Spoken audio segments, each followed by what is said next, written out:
How is it going, everybody? Thursday night, 8 p.m., your Big Gold Belt Wrestling Podcast is on the air, and it wouldn't be a week without your Big Gold Belt Wrestling Podcast if we weren't here this week to talk everything firing of CM Punk and the end of the CM Punk adventure in AEW. We are going to get into that right off the bat here in the first half. In the second half, we got some Payback to talk about from WWE. We got AEW also at All Out, and we got a new main eventer on Raw that's also doing some things. So all that, plus who knows what else we get into in the next hour. Stay with us, folks. Your Big Gold Belt Wrestling Podcast starts right now.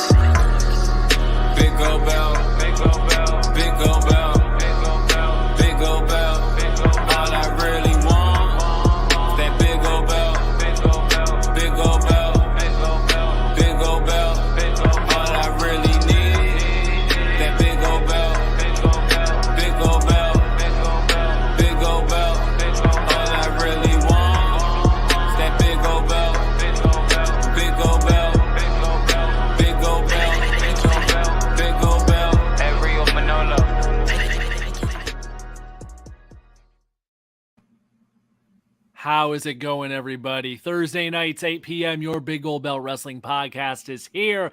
I got the triple threat with me, Silly Celis on my left on your screen, and the Giant Crab Jamal on my right. We are going to have a busy night tonight because I would say for the last year, there has been a constant conversation, a constant topic that just would never go away on this show that had to keep coming back around.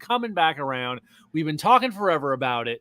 And it seems like we have finally reached a conclusion, or at least a conclusion to this chapter, because, folks, CM Punk and AEW have officially parted ways as of last Saturday afternoon. So not even a full week yet, but the axe has been dropped. The burden has been let go by Tony Khan. CM Punk is gone. I guess I'll open this up with, I should probably bring up the statement, because the first thing that happened last Saturday was the statement was released prior to a Collision. They had their press release they put out announcing that AEW has terminated the wrestler and employment agreements between Phillip Brooks, CM Punk, and AEW with cause effective immediately. The termination was confirmed today by Tony Khan, CEO, General Manager, and Head of Creative at AEW. They go on to talk about, the weeks-long investigation stemming from what happened at All In with Jack Perry, all that stuff that we talked about last week. If you want to hear details on that, check out last week's show. We don't need to rehash all that. Khan offered up the following statement saying, quote, Phil played an important role with AEW, and I thank him for his contributions. The termination of his AEW contracts with cause is ultimately my decision and mine alone. Of course, I wish I didn't have to share this news, which may come as a disappointment to many of our fans. Nevertheless, I am making the decision in the best interests of the many amazing people who make AEW possible every week, our talent, staff, venue operators, and many others whose effort are unsung but essential to bringing our fans great shows on television and at arenas and stadiums throughout the world, end quote. That was the statement they put out prior to Collision. Collision then comes on the air, and we get a quick little statement from Tony Khan pre-taped to open the show.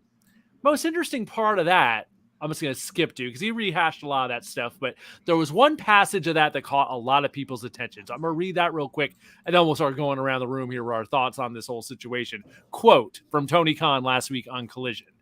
I've been going to wrestling shows for over 30 years. I've been producing them on this network for 4 years. Never in all that time have I ever felt until last Sunday that my security, my safety, my life was in danger at a wrestling show. I don't feel anyone should feel that way at work. I don't think the people I work with should feel that way. And I had a very difficult choice to make today. End quote. All this regarding CM Punk being let go from AEW and the end of that whole chapter there. Jack Perry quickly still suspended indefinitely, but still employed as of this time as we talk about this on this Thursday night. So before we go any further, let's just take the news at hand. Silly Celis, Giant Crab, let's go to Celis first, I suppose. Thoughts on when you heard the announcement last Saturday, when the axe dropped, initial reaction? So I'm going to take a different spin from this. I'm looking at CM Punk, the character, versus the actor. And I'm going to explain why. When I look at CM Punk, the actor, I'm talking about the show Heels. If you don't watch it on Stars, if you're a wrestling fan, it's a very good show that kind of gives you a behind-the-scene aspect of how the wrestling business is in the life of a family, the Spade family. You got Jack Spade, Ace Spade, and their father. Jack Spade's a father, but Ace Spade, but just check out the show. It's a very good show. And Phil Brooks is a character on the show. He was like a one-off or had a special appearance. Even AJ Lee was on there this season, but he is a recurring character. And when you see how he is as an actor, to me, you don't become an actor on that show unless you have some good grit or soul about you in order to be there. Because with Stephen Amell trying to pull this together, who is a huge wrestling fan himself, you think he has some positive relationships in building that. Once again, I know acting is different from real life. But then you see what takes place on real life with CM Punk. And I know we've been talking about him for ages, about what he's done in WWE, what he's done in AEW. And it seems like it's always the same story.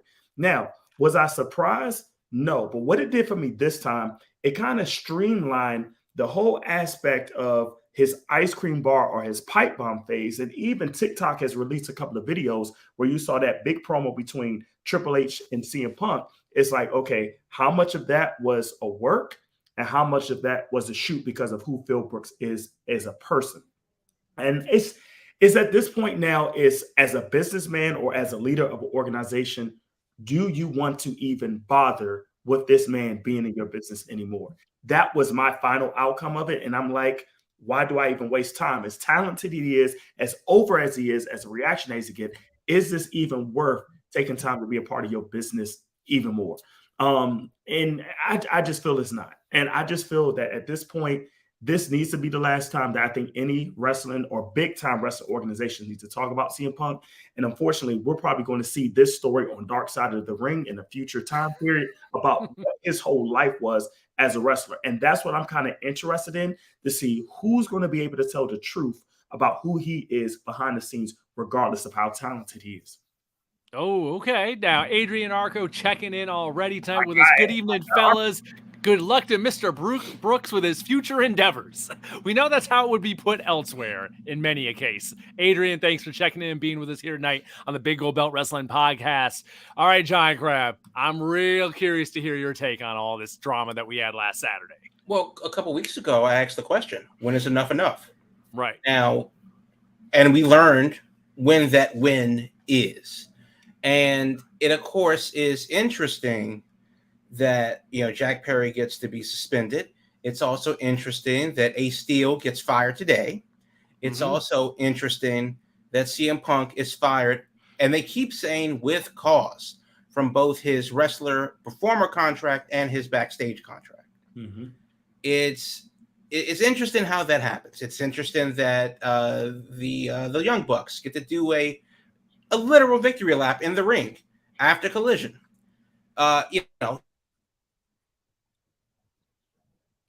Internet's acting up. It is. Maybe the story about Malaysia and his flight is now catching up with him. That's a side story, people. We can pad here. Hopefully, Giant Crab will be back with us in a second. But yeah, there's been some interesting developments. Because like he just mentioned, Ace Steel today was apparently let go in following up on this as the story has continued to develop.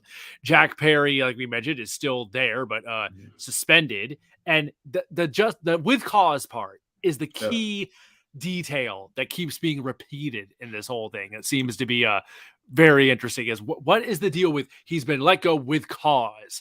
And I would assume that has to play into, the physical altercation, whatever happened backstage that they claim they have on tape, and all how that actually, went down, and what they have, how incriminating they feel it is. I mean, I can't deny it. I was laughing when I heard Tony Khan bust out with "My life was in danger." I was like, okay, come on now. come on now. But in reality, it's like, okay, I'm sure that phrase was used because he has to put over the whole idea of him being let go with cause. Absolutely. There we go. Here, who's been? He's back. Yeah, obviously, Verizon does not want me to talk about CM Punk today. So, Continue. I'll make it quick. Are we surprised that this happened? No. Are we surprised that he was going to get fired for something? No. They keep saying that he was fired with cause. We don't know what that cause is, but it was important enough for them to repeatedly bring that up. Okay, cool. Now, the long and short of it is, and please, Verizon, give me a minute. The long and short of it is that we're not surprised that we're here where we are now. Yep. I think what is probably the most surprising, as we talked about this around this time last year with all the All Out situation, is that CM Punk was brought in as a ringer to do the job that he was, given to do, and that's elevate the company. You have the playbook. You have your own playbook. Go and take the ball and run with it. They gave him the ball to run with, and people felt a way about that. Yep. And that is somewhat understandable, because if the powers that be here brought in some guy from a radio show and he started bringing in this inflection and this polish and stuff like that, and it's like, well, who the fuck is this guy coming in here, messing with our groove? Doesn't matter that he's good or not. It's that we built this thing. Mm-hmm. We're doing this thing. And goddamn it, who is he to come in here and step in front of us? You said something last year around this time, Will, where it's when CM Punk came in. What does Adam Page do now? Because he was at the top. Figure in? Mm-hmm. Yeah, he was at the top. He was a step below, chasing the championship. Should have been a multi-time champion by now. And then they bring in the ringers. They bring in Bryan. They bring in Joe. They bring in Punk. Where does he go from here? And maybe he's not bumping his head against the ceiling as much as we thought he would. But guys like Ricky Starks is. Mm-hmm. We knew that Friedman was going to be the golden boy. He is. But guys like Ricky Starks, guys like Darby, guys like Adam Page, well, when they bring in all of these ringers to step into the front of the line, then what? What do we do then? So I think that there was some, there's no way to do it. And of course, we said the same thing about Mercedes Moné. Mm-hmm. If she comes in to save the women's division, well, she's going to have to get the CM Punk treatment. There's no way to make that work equitably without pissing off the people that have built the thing and pushed the apple cart forward. So we knew why we're here. We knew where this was going. It does suck, to see it happen. A dude get fired on Labor Day, but it is kind of like, well, this was inevitable. Mm-hmm. And then, we talk about the rights and workers' rights and stuff like that because it is Labor Day. Why was Ace Steel fired? Especially a week later, almost. Not even a week later. I mean, apparently he was let go to yesterday or today. The thing happened Saturday. They didn't even give it 7 days. So was Ace still even at Dynamite last night? I think he's been working remotely anyway. I don't think he's been there on site since he's been brought back. Right. So it's even more to the point of like, yeah, he got that email. Yeah, this is the last email you're going to get. You're done here. Your boy's gone. No one's here to protect you. Bye. Yep. Right. So I think from a moral standpoint, what does that say about your company if you are able to let this, pettiness kind of get in the way? Now you could say, well, Punk brought the pettiness on himself. Okay, cool. Respectable. Understand that. But it is kind of like, well, now the big question is, where do we go from here?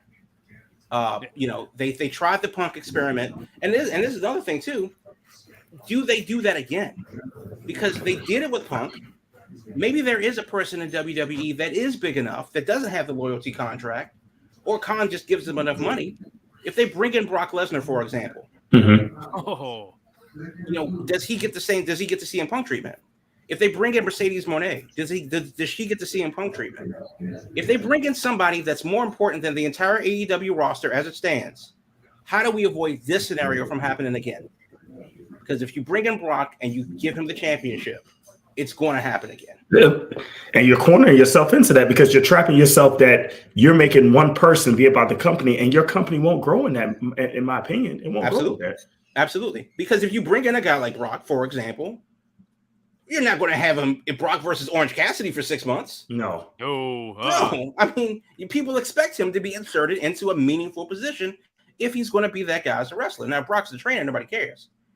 But that's kind of the thing, though. That's what it is. It's an odd dynamic in AEW where they have people of note, but they don't have stars, bona fide stars that can go out and transcend the little bubble that they have that is the AEW land. They bring somebody in to grow the bubble that's a bona fide star, whether it's on social media or an influencer or whatever, a musician. Maybe they partner with somebody. Mm-hmm. Either way, they bring in a ringer. How do we avoid this situation again? Or is it just inevitable? I'm assuming that it is. Now to the point of, how do you actually make stars? It's been 4 years, and they're kind of in the same boat that they were in when they started. You have people that are already established, and nobody really new is coming out of the mix. Mm-hmm. I think, as much as I would like to say that they're stars in their own right, like Orange Cassidy, for example, is arguably the face of the company.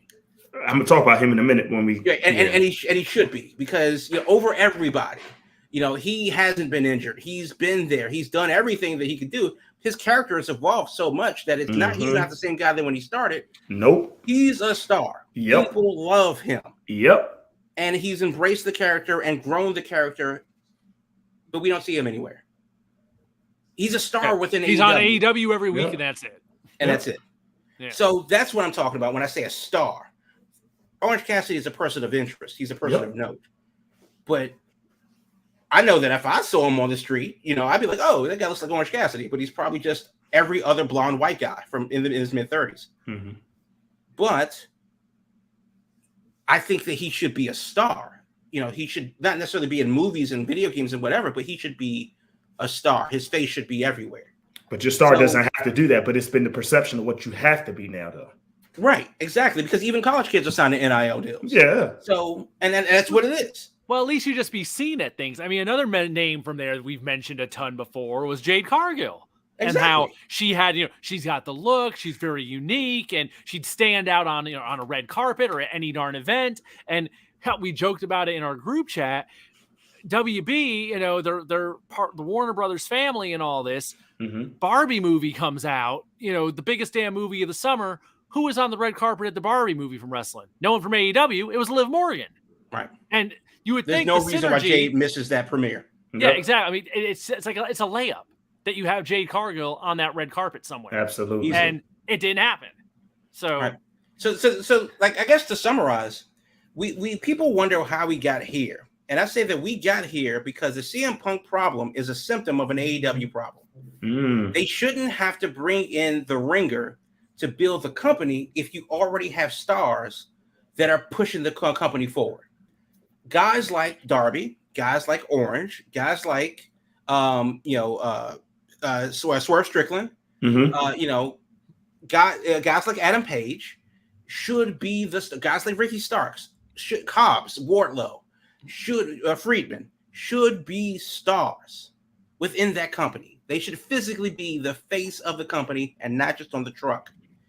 But they're not. No matter what you think of, they're not. Yep. Which is why you got to bring in Brian, Joe, and so on. And let's go back to when we all first was in DC for AEW's first match. Who was the first wrestler to come out? Sammy Guevara. Yes, that's somebody. Sammy and Kip Sabian. Yeah. And that's for different reasons. Yeah. Sammy and Kip have taken a different trajectory, but the bottom line is that they need to refocus, and we're going to talk a little bit more later on about how AEW moves past this, but they really need to refocus and double down on their stars. Yeah. They're not, we don't get to say who's a star, you do, and we just got to agree. And that's what WWF has been doing for 50 years. Yeah. Hogan should not be a star. He's a terrible wrestler, in WWE. In Japan, it's a different thing. But what makes him a star? Well, the merch, the push, the everything. The thing behind it. Where is that in AEW? Who gets that? And that's the thing. AEW has always been, they should go to AEW. They should go to AEW, but nobody's talking about who comes from AEW. Like, nah, you're bigger than AEW now. You should leave. Who is that person that's bigger than AEW right now where they should go to WWE or Japan or whatever? Case in point, 2 years ago, Cody leaves AEW, goes to WWE. How much bigger is he now compared to when he was in AEW? Just visibility wise, with that machine behind him now, he's like a night and day different person, in my opinion, compared to when he was in AEW. And other than just, it's the same dude in the suit, basically, but it's just the machine behind him. Just, it comes across so much larger than life. And that's what wrestling is. Right. It's the platform. It's illusion. It's smoke and mirrors. No pun intended. Song about that. but yes, it is exactly that, and that's what modern wrestling is. It's all of the pomp and circumstance and glittering and glitz. If you want to see just good bare knuckle hardcore wrestling, then I'm sure there's a VFW in your local town, and we'll talk about it in the Spotlight, and we do every week. But the big thing, the things that make things feel big. And that's what we were talking about All Out and All In. Are these shows worth $50? Maybe they are, maybe they aren't. But do they feel big? Do they feel historic? Do are they? And we weren't convinced that they were. Same thing with these guys. Now that Punk is gone, and the reason why he's such a polarizing character is because he's a star. And we've seen that fallout on both sides. And now it's to the point, well, he's gone. Now what do you do? And I don't know. And as of right now, I don't know that there's anybody on Punk's level in AEW that can take that mantle and be a star. Not within the company. Not in the and granted, yes, there are people who have done that, but not in the way that AEW develops them. Yep. Because Jon Moxley should be that guy. But why isn't he? Why isn't he the star that he was in WWE? I'm not talking about the character. I'm talking about the notoriety of him as the flag bearer for the brand. We don't see him anywhere. We don't know. I mean, if you didn't know where it was, you would have thought that he, fell into the face of the earth as far as media goes. So that's what Punk brought. That's why dudes were crying in Chicago. That's why he had his own show. And anybody they bring in is going to have to get that treatment or it's not going to work. But then when they get that treatment, it feels the cycle of resentments, forms all over again. I mean, and remember, this last thing happened because CM Punk told Jack Perry, don't do this really dangerous spot in a more dangerous way. No real glass. Right. That's what this is about. So that and other things. So, it is what it is. This is the company. This is what they want to do with it. And now that the originators of it have wrested control from the big bad wolf, all right, cool. Now what? Because Adrian's chiming in with something here. They lost momentum after the Four Pillars match. They were on the brink of making their wrestlers real stars. Now all four are relegated to the mid-card bullshit. So we're talking, MJF, Sammy Guevara, Darby, and Jack Perry. That was the fourth one, right? Those are the Four Pillars somehow, some way. But okay, fine.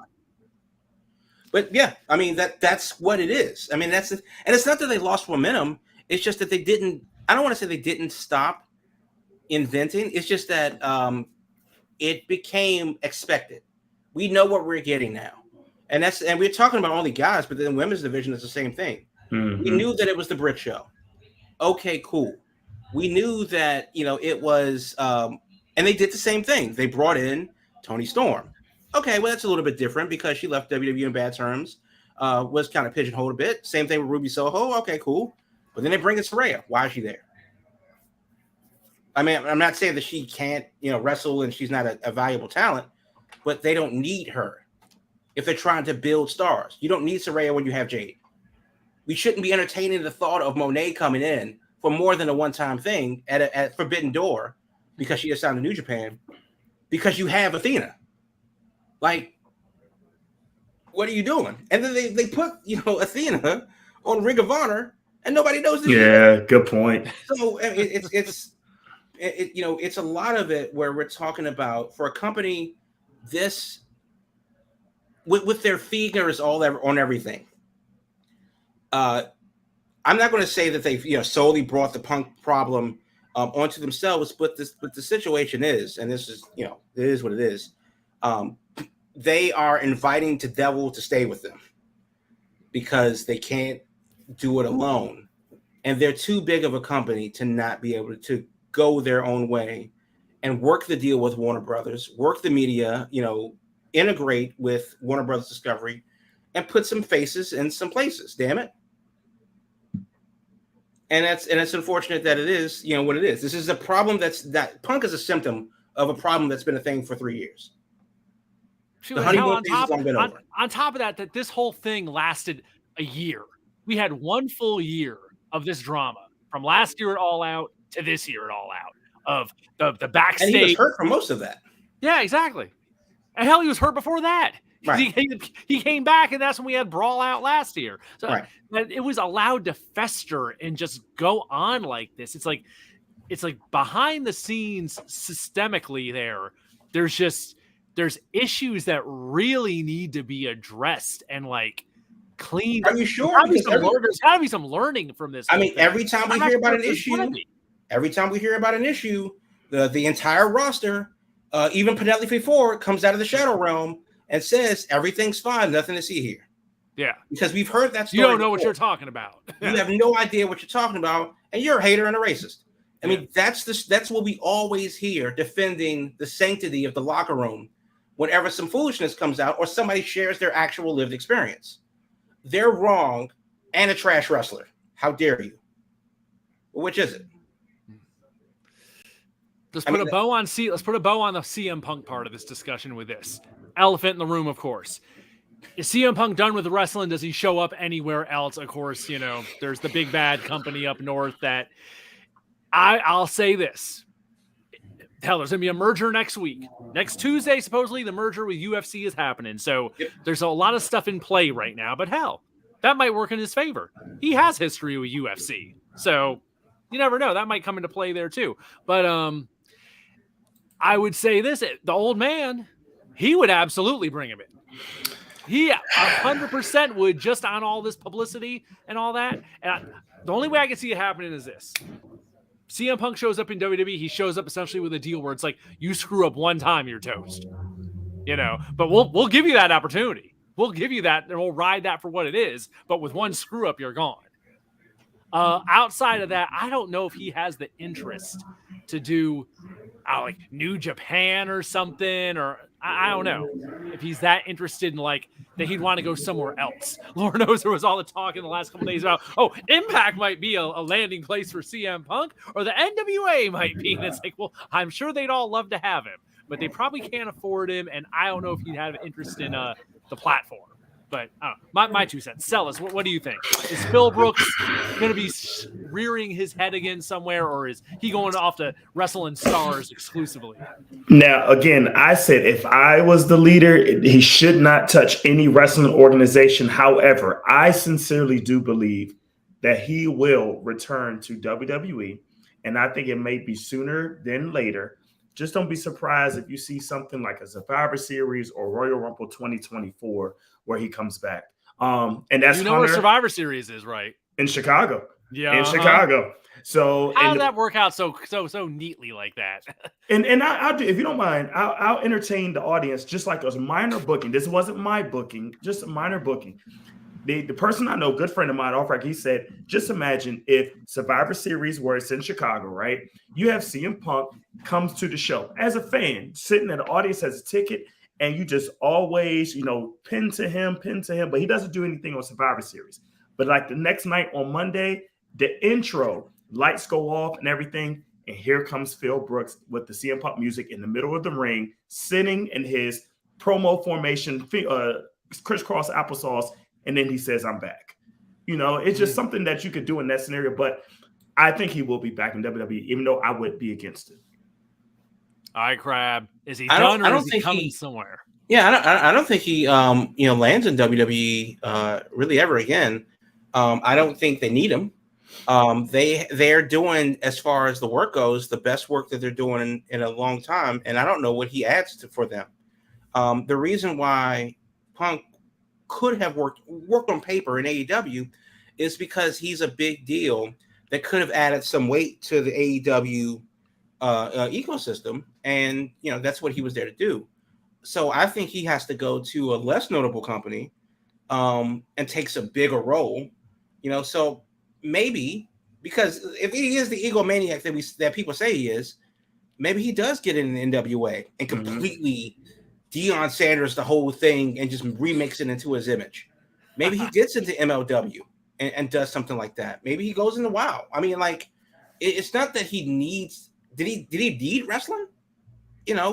Was he just at home collecting an unemployment check for forever? And like, I don't think that was the case either. He's living off his lawsuit settlement, if nothing else. He's got a lot of money in his pocket. Between that and heels and the other work that he was doing, he did backstage. It's not like he was hurting for money. So he wanted to wrestle, though, from all accounts. It sounded like. Yeah, so I don't think we need to set up a GoFundMe for him and his ugly dog, but I do think that as far as being on a company at AEW's level or above, I don't see it happening, because if they're a company at that level, they don't need CM Punk. There's nothing that he can bring them of value, and you got to remember that this past 2 years has been such a mess that it's easier to just shit can it and remember the summer of Punk from 10 years ago. Yep. Hey, it's been that long. Wow. I mean, ish, but yeah. So, I would be very surprised. I mean, never say never, but I'd be very surprised if it happened. All right, well, time will tell. And then, of course, the elephant in the room is we have no idea what his status is right now.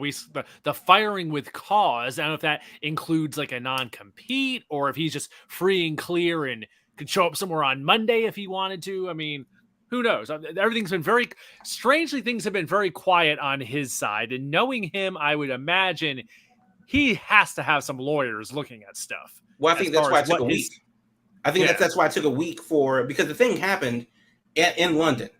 Right. And basically Khan said, no, his ass is gone. I am shaking in my Harry Potter pajamas over here.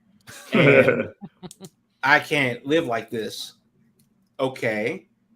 Can we fire him immediately? Well, let's look into it. They took, lawyers. They don't work the weekend. They took 4 days. They got back to him and said, you're good to go. And that's why they fired him with cause, which I think, and I don't know, I think that it means that they completely separated his contract. Right, they don't have to pay him. They're not going to pay him. Yeah. Both contracts are nullified because they have cause to fire him. Mm-hmm. And he doesn't, maybe he signs an NDA or something like that, but he doesn't have to. I think it's a complete and a quick separation. He can go and do whatever he wants. That's my understanding. The focusing on the cause part, I assumed had to be because we're not paying him, we're done. And if he is going to come after us, he has to come after us for like wrongful termination. But that's why the with cause thing is like really like is the point that they keep hitting because of the fact that we have causation to let him go. We have a video. Yeah. We have a video. Which of course nobody's seen. I mean, I don't know about you, but out of all the things that supposedly leak, well, this video of CM Punk doing a thing, I haven't seen it. I want to see the Fear for My Life video. I want to see the dark room where they're in Gorilla behind the stage, and all you see is a pair of flashlights go off, and it's the eyes of Tony Khan seeing his young life flash before him.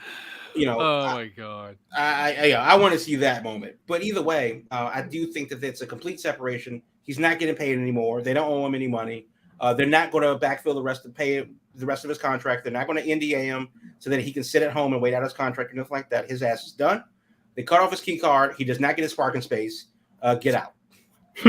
There you go. All right, let's wrap that up. Let's go to our commercial halftime. We'll come back after that with the indie spotlight, and then we'll move on into some other stuff because enough about Phil Brooks, CM Punk. Hopefully, we will have a bit of a break from him on the show going forward. But thanks for being with us here tonight, folks. Your Big Gold Belt Wrestling Podcast. We'll be back right after this. Big Gold Belt Media is your golden standard for all of your media needs. Visit BigGoldBelt.com for pro wrestling info, movies, comics, and even more digital content. On all of your social medias, follow us at Big Gold Belt all across the board. Listen to this show and more on your SoundCloud or wherever you get your podcasts.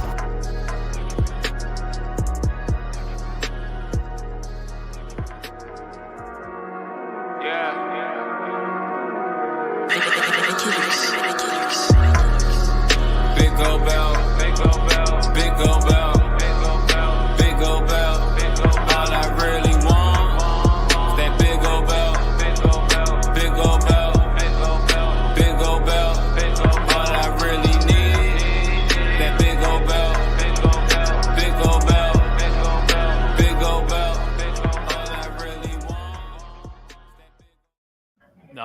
folks. Thanks for being with us here tonight on your Big Gold Belt Wrestling podcast. When we come back from halftime, we always like to check out what's going on with the indies. So here's Giant Crab Jamal with the Big Gold Belt podcast Indie Wrestling Spotlight. Yep, and this time we're going back up to New York. It's House of Glory. Like those guys, they are having a show next Friday, September 15th. First time ever. El Hijo de Vikingo, the Viking son, versus Low Key. First time ever. AAA mega champion Hijo de Vikingo. That's going to be a hell of a match, and that's probably going to close a House of Glory Fall Out. As you know, not to be confused with Brawl Out or All Out. It's Fall Out. So House of Glory Fallout is happening next Friday. That's the 15th of September. Up there in New York, the NYC Arena in Jamaica, New York. You can get tickets if there are any left. You can get them from tickettailor.com/event/House of Glory. Just check their Twitter, HOG Wrestling, and all the other social media, HOG Wrestling, for House of Glory tickets and info. That's Fallout next Friday, the 15th of September. Up there in Jamaica, Queens, Hijo de Vikingo versus Low Key, first time ever. You got Matt Cardona versus Homicide. That's going to be interesting. Cardona is the House of Glory champion. That's going to be pretty spicy. Sonny Kiss making his first AEW appearance, post AEW appearance, because Sonny Kiss, out of all of the CM Punk shenanigans, was not re-signed with AEW, and he's going to go off greener pastures, I hope. So Fallout next Friday, the September 15th, at the NYC Arena in Jamaica, New York. There's one other thing that's happening this weekend. It's all long sold out. But First Wrestling up there in Minneapolis, they're having their second Mall of America show. It's going to be in the food court down by, Barnes & Noble? Not in the food court, but in the big atrium down by Barnes & Noble. The food court's on the 4th floor. But really cool to see Saturday Night Nitro happen for First Wrestling. That's coming up tomorrow. Not tomorrow, I'm sorry. This is coming Saturday. Out there in Bloomington, Minnesota, at the Big Old Mall of America. You go to their website, First Wrestling, F1RST Wrestling. Check them out on everything and see if you can get, at least if you can't get in the building, see if you can get streaming for it. But that's happening this weekend too on the Unity Spotlight for this week. Awesome. Lots of good stuff happening as we're heading into the fall. Some cooler temperatures coming, but wrestling action, it'll always be, going on. So there'll be some interesting shows this fall all over the place. We've got stuff coming back in the DC area soon and we'll be covering in the weeks to come. So good stuff happening in wrestling all over the place. We had, just with all this drama going on, we spent the whole first half of the show on. We forget that there were 2 shows last weekend. There were 2 good shows.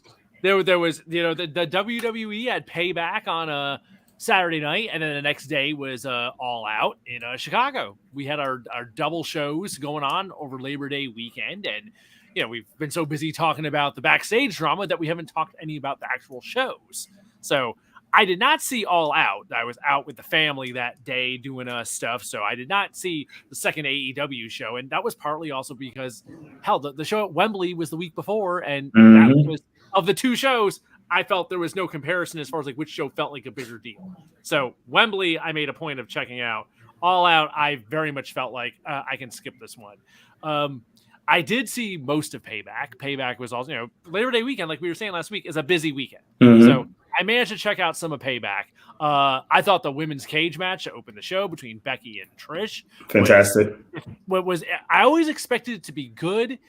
It may have even outperformed what I was expecting going into it. Those ladies, the spots, really put some effort in with some big time stuff and got banged up out there, and they were not shying away from that fence around the ring. They were not worried about, we get a little scraped up, we get a little marked up, that's okay. So they went all out. So props to Becky and Trish. And then I would say the other standout match for me was the tag titles with Kevin Owens and Sami Zayn against the Judgment Day. Judgment Day picking up the tag titles to add to their collection. I thought that match was really hot, a lot of fun, a lot of action. Kevin Owens going, I think he got into the point that he did that swanton out of the stands like Jeff Hardy used to, and he kind of messed himself up a little bit. He got a little too excited.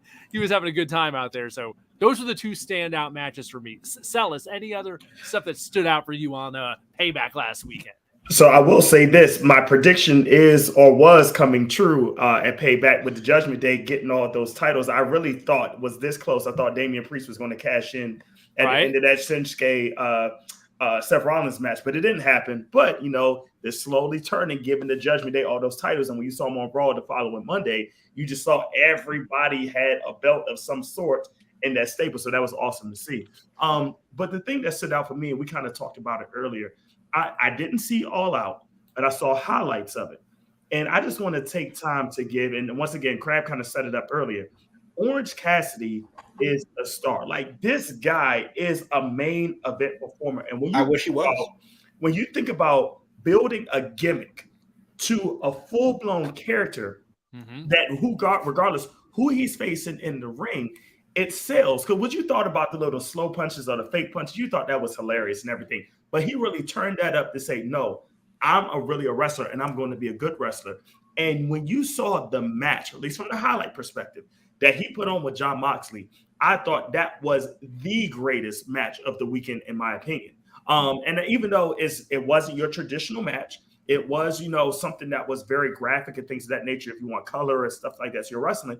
But he carried his own in that match. It wasn't like Jon Moxley was trying to coach him to do the right thing. No, it was like tick for tat. Like, you can do this, Orange Cassidy. And in my opinion, I can see him being a world champion. But here's the thing. Will AEW, like we talked about earlier, build their self or naturally grown talent to carry your company in that way? And I don't think they will. And I think it's hurting some of their young stars, not giving them an opportunity to do that, because I really thought that was the match of the weekend.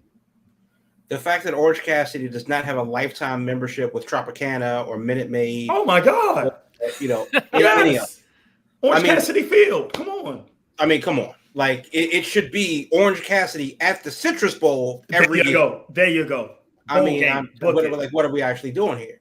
But yeah, no, that is the thing. I'm not going to rehash it earlier. I think that over the weekend, I didn't see Payback because it was a Saturday night and there was too much on. I did see a little bit of All Out. That was fine. It was fine. It was a good show, and that's the kind of the problem with AEW. It's not that they need a lot because they have so few pay-per-views in that they have 3 and 4 months of downtime between shows, and they just throw together a pay-per-view at the last minute. It turns out to be pretty damn good. I can't do that because I need to know in advance what I'm getting myself into. I need to know what I'm planning for. I can't just decide on the whim that I'm just going to drop $50 on pay-per-view. But it was fine. It didn't really feel, super huge and amazing. But it was kind of like, now I have a different question. After All Out and All In, and we know that All In is going to happen in London again around a year from the day. Mm-hmm. If they decide to do All Out again, do they do that differently and make them, maybe they make them 2 shows, maybe they make that week flow together instead of just having 2 disjointed pay-per-views. Maybe the people that went before don't go this time and you just save them and they reverse the rosters so that people in the crowd can see a different roster this time. But now it's more to the point of like, the big thing about AEW is what's their WrestleMania? What's their WrestleMania? What's their biggest show of the year? Because you could argue that it's Double or Nothing. Mm-hmm. Their first show. You could argue that it's All Out. But then All In is their physically largest show ever by far. Yeah. So when you want to point the direction into where to start with the company, it's what's their Super Bowl? What's their Super Bowl? What's the end goal for them? And there's no real way to kind of say it's this. And that's hard to justify when you want them to pay $50 a pop. And I say that because today is September the 7th, as we record this right now. Yep. So that means that in 3 weeks, we have Wrestle Dream. Yeah. Well, don't bet. Before that, though, Grand Slam. And then Grand Slam before Which that. Which is just as big of a deal, and that's not even a pay-per-view. Right. But to be fair, that is a Dynamite and that is a Rampage. But Wrestle Dream is the next pay-per-view. Right. And so it's kind of like, where are they going with this? There doesn't seem to be any flow or consistency to their season, which is a year. but there doesn't seem to be any flow or consistency to their year. So it's really kind of hard to just jump into the product. If you don't watch WWE all year, you know what you're getting between January and late March, WrestleMania season. Be damned, you don't have to watch anything else, but you know what you're going to get. And maybe you're checking for SummerSlam. But with the Royal Rumble thing, we know what that is. And when WrestleMania happens, we know what that is. So that's a good 3 months that you really got to care about it. The Saudi shows, the Money in the Bank, it's whatever. It's fine. AEW is kind of all over the place, where I don't really know where the focal point is. What's the big thing that everybody's working towards? And everybody wants to be at WrestleMania. Well, you got to go through the Royal Rumble to get there first. You may have to go to the Survivor Series to get there first. To get there, and with AEW, it's kind of disjointed like that. So now the question is, we've had the 2 shows. Wrestle Dream is in 3 weeks.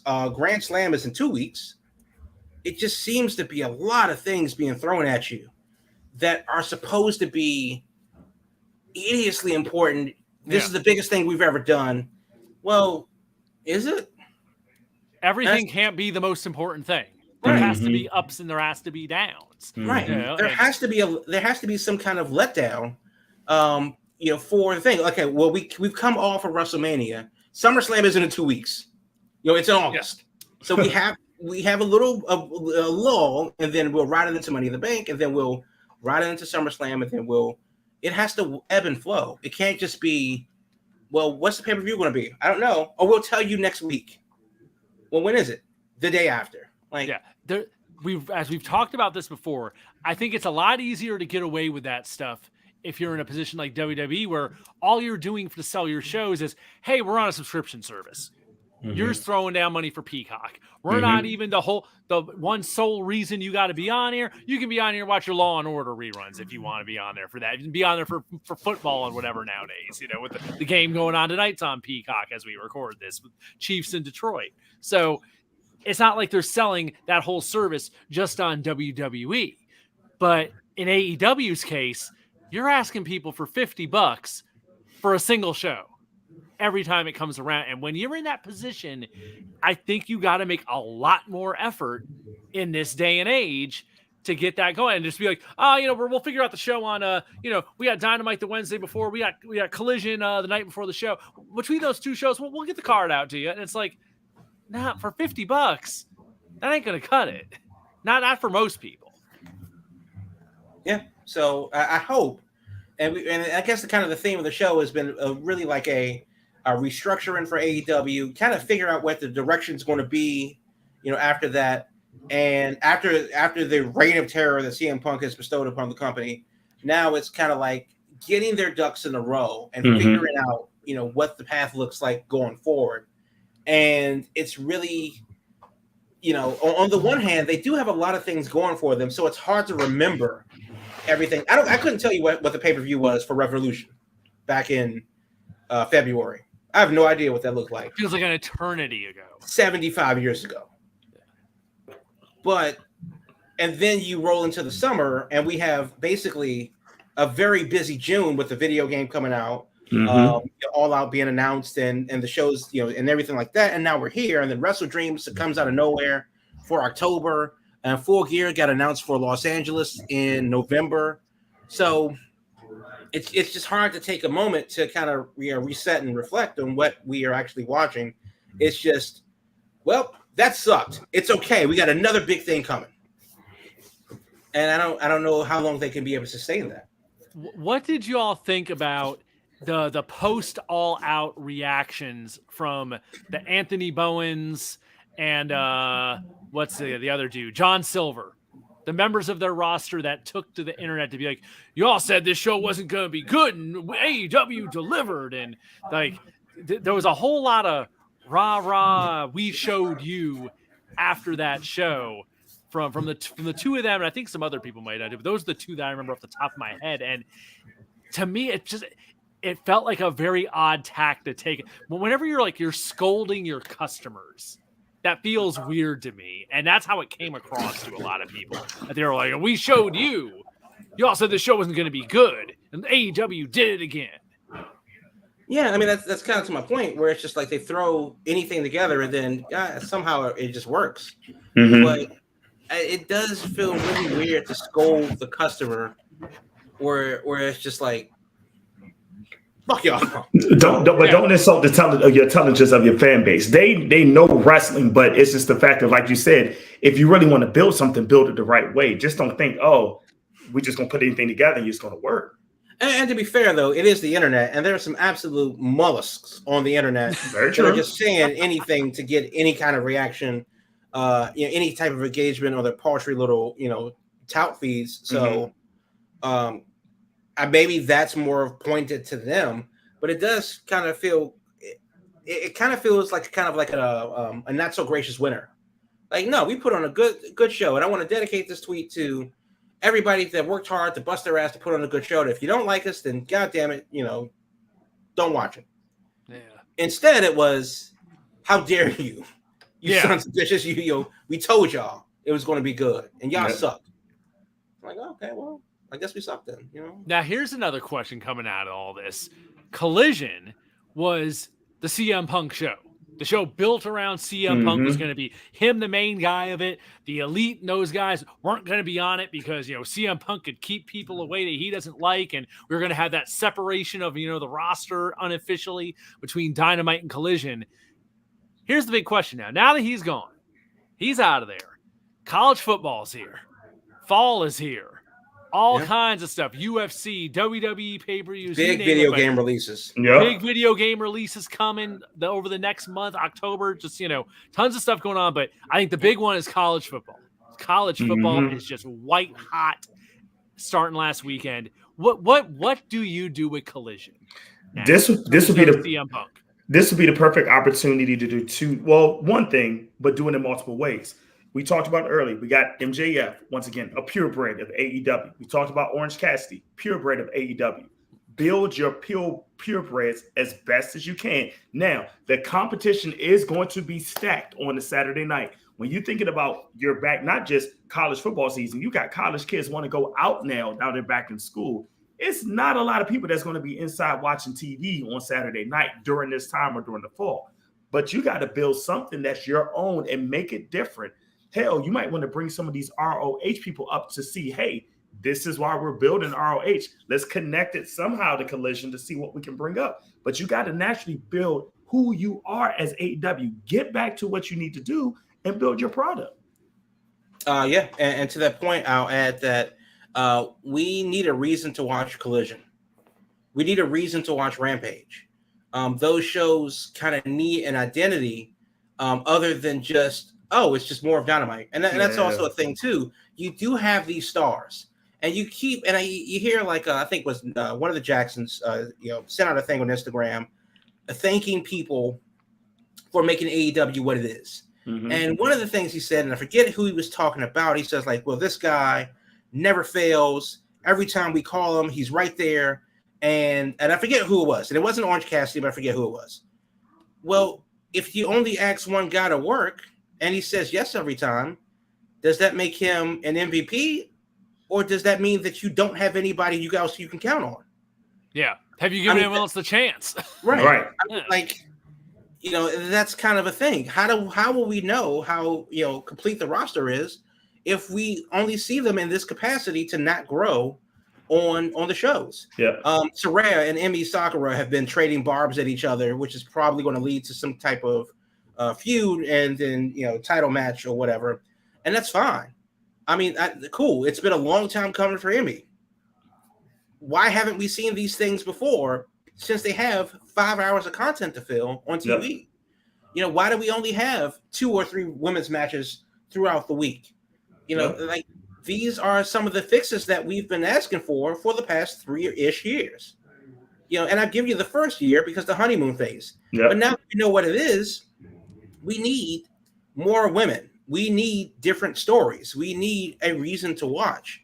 Maybe I don't want to see the Young Bucks and the Elite. Maybe I don't care about the New Japan connections. Maybe I do, and that's why I think like a soft roster split was actually for the best. Smart. If I want to see Miro and Hobbs continue their feud, continue it on Collision. Give me a reason to watch.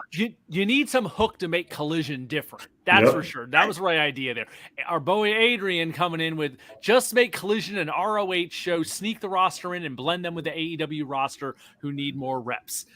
I think the ROH should at least be a good chunk of that show. They can at least have a presence on that show. Because hell, we have MJF and Adam Cole with the ROH tag titles. So you got Samoa Joe with the TV title. So, I mean, they're definitely having ROH involved in the main roster stuff now. But yeah, you got to do something with that show to make it different, to make it stand out, to make it a destination, especially on a Saturday night. Because why are people going to go out of their way for this show on a Saturday night when they have so many other options that are available at their fingertips? You got to make it something unique. Otherwise, just making it more wrestling ain't going to be enough, in my opinion, to do it. Or you have to sell Warner Brothers on the fact that Collision isn't going to do well live, but it will do well in the DVR demographic. There you go. You can watch it Sunday morning. Yeah. Like, we'll put it on Saturday night because it's literally the only time that we have 2 hours for you on TV, because the NHL and NBA will be started in October. So you're SOL as far as time goes. Yeah. Unless you want a Collision to air live at 2 p.m. Either way, don't worry about that. You know, the rating's going to be whatever the ratings are going to be, but then DVR numbers, when they come in, should be better than average. But that's also part of the whole thing, though. We're talking about how to make Collision better and make it special, give us a reason to watch. But we also need stars to watch. Watching the show because more wrestling's on TV. Well, there's wrestling on every single night of the week. Yeah. So, literally. Yeah. So if you want to find wrestling, you will find it, especially on the weekends, because that's when most of the indies run. So it's the quality over quantity. And I think that's kind of the thing with AEW. I don't want just more people wrestling. But unfortunately, they seem to only be pushing the same 5 or 10, maybe 15 people out of their roster of 80. Yep. So I don't want more Young Bucks. I want more someone else, or whatever the case may be. Just give me. I need an alternative to Dynamite, and that's what it is. Maybe I don't like SmackDown, and that's what Collision was supposed to be. Yep. Collision was supposed to be something different than Dynamite. Well, they fired their alternative. Dynamite. We don't need Being the Elite Part 2. Yep. That. I'm sure some folks out there might want that, but I don't think that's the right picture for the masses. No. There's I don't know. And that's the first thing they went to. What was the first thing they did this week? Put the Bucks on Collision. Yep, we got the Bucks and we brought Brian. Yep. Yeah. Well, the Bryan Danielson show, that'll get my attention if he's exclusively on a Saturday. It's just at least that. But even still, maybe it's that. Maybe you put Bryan in the CM Punk position and you're just like, yo, what do you want the show to be? Well, I want it to be 2002 Ring of Honor. All right, bet. Hey, get behind it. Because that's not Dynamite. Yeah. So. Now him and Samoa Joe run the damn thing. Hell. Yeah. Yeah. All right. With our last couple minutes, let's switch gears here for our last couple minutes because we wanted to at least touch on this. Main event Jey Uso happened at the Payback show. Cody out of nowhere coming out and plucking him from SmackDown to find him a home on Raw. We haven't had a lot of fallout from this yet, other than he's on Raw now, which is interesting to me in just the respect that it creates a lot of new matchups. And Jimmy is still on SmackDown. They split them apart. They're each going to be doing their own singles thing. So the question, I think, is what do we think this means for the whole Bloodline Saga now? Because they got the two of them apart. Roman ain't around. Are we kind of like, you think the deal is just try each of them as singles, but purposely apart from each other so they can have their own identity, or is something else going on here? What do you think, Celis? I think that's what's going to happen, but I think it's going to end up back to the Bloodline story again by WrestleMania, because now you're going to have Cody get the rub from Jey to get him back to another title opportunity against Roman at WrestleMania. I think that's how you book this storyline, where you keep them separate, have their individual ways, but okay, I rubbed your back, Jey, to get you away from the Bloodline, get you on Raw, maybe a world title shot on Raw. Now, can you rub my back? Get me to Roman. Get me the prize I need. So that way you can see that going. But then it will lead to Jey or Cody, one of them turning heel, where then they have a feud of the summer if Cody takes the belt off of Roman, then Roman goes to the side, Jimmy will still do his thing on SmackDown, but then you have Cody versus main event Jey Uso as your summer storyline going to put a title. I hadn't even thought of Jey being tickets Cody to Roman. That's interesting. All right, Crab, any thoughts on this? I think the short answer is this is the pause that we thought we were going to get. Good on Judgment Day. They should be able to take the reins for a little bit. Yep. No pun intended. And hopefully we can ride Judgment Day until Royal Rumble, and then we can kick off for WrestleMania season and get back with the Bloodline. Yeah. It makes sense to keep everything apart. It's just a pause. We'll pick it up. They just put a pin in it. We'll pick it up probably after the Royal Rumble, roll right into WrestleMania. Yep. That does make perfect sense. You do this for the fall, and then Royal Rumble when everyone's suddenly together again in the ring. It's like, oh yeah, there's a whole lot of history here. Yep. And now's the time to floor the gas on it to get everything headed towards Philadelphia next spring. Yep. All right. Interesting. We shall see. I think my first thing I'm curious is to see where Jey Uso is inserted on Raw first. He's there, but we didn't really get into. They're just playing the whole card right now of nobody trusts him except Cody. Everyone's and Sammy, I guess. Everyone's very skeptical of him, as they should be. So I guess we'll see. See what happens this Monday on a Raw where they take this whole thing. We are at our hour. Yep. So it has been a show, as we kind of knew going in, this would be an interesting week for us. So we have done it, your Big Gold Belt Wrestling podcast here every Thursday night, 8 p.m., streaming live on YouTube, Twitch, all the social media platforms. Of course, you can find us at Big Gold Belt on your social media, whether it's X, Twitter, whatever you want to call it these days, Instagram, all that stuff, Big Gold Belt on all your social media platforms. And of course, BigGoldBelt.com for wrestling, movies, comics, and more. All your entertainment needs can be found on BigGoldBelt.com. We are glad you were here with us this Thursday night, folks. Always a good one. Adrian, checking in again. Have a good one, fellas. Adrian, we are glad you're here. Chiming in with your thoughts this week. Always good to see you here on the feed with us. Thursday nights, folks, y'all can chime in too and let us know what you're thinking about what we're talking about. So until next week, folks, thanks for being with us. We will be back and talk to you then about the latest happenings in wrestling on your Big Gold Belt Wrestling podcast. Talk to you later.